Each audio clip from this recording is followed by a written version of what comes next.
Limousin, c'est une société de production basée à Limoges.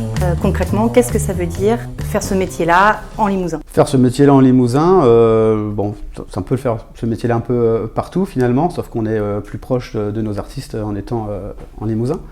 Producteur de spectacle, c'est accompagner les artistes, alors pour nous par le live, c'est-à-dire monter leur tournée, développer leur carrière, essayer d'augmenter leur visibilité et voilà, faire en sorte que le projet vive et se développe. C'est un catalogue de combien d'artistes aujourd'hui? Je dirais qu'on a une douzaine d'artistes au catalogue en ce moment. Ouais. Plutôt musique actuelle?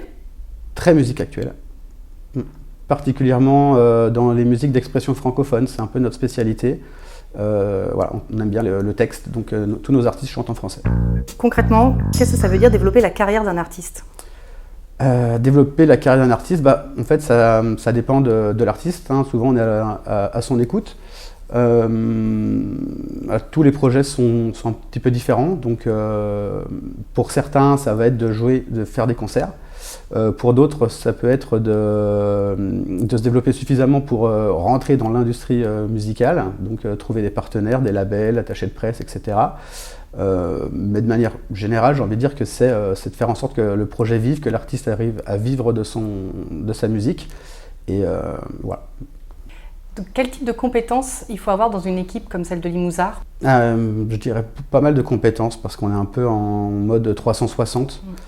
Là, il faut avoir des compétences administratives, c'est-à-dire connaître le statut de l'intermittent, pouvoir gérer les payes, pouvoir gérer les dossiers de subvention, pouvoir faire de la comptabilité. Il faut avoir des compétences commerciales, c'est-à-dire que moi j'ai un collègue qui s'occupe de faire le booking, c'est-à-dire de démarcher des salles de spectacle, des festivals, des mairies pour vendre le concert. Il faut également avoir des compétences en communication, parce qu'en effet, voilà, il faut produire des photos de presse, réaliser des affiches, faire du marketing digital pour la promo de la tournée. Il faut avoir des compétences en régie technique aussi, parce qu'on fait des feuilles de route, on parle avec des organisateurs de points techniques, taille de plateau, hauteur, voilà, tout ce qui est son et lumière. C'est assez varié en termes de compétences. Après, on a chacun nos spécialités et on s'entoure aussi d'intermittents, par exemple, pour tout ce qui est technique. Voilà, c'est un régisseur qui s'en occupe.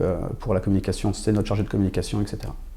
Est-ce que tu peux nous donner un exemple d'un artiste que vous suivez depuis plusieurs années? Je peux donner un exemple d'un artiste qui s'appelle Govrache, qui fait du slam.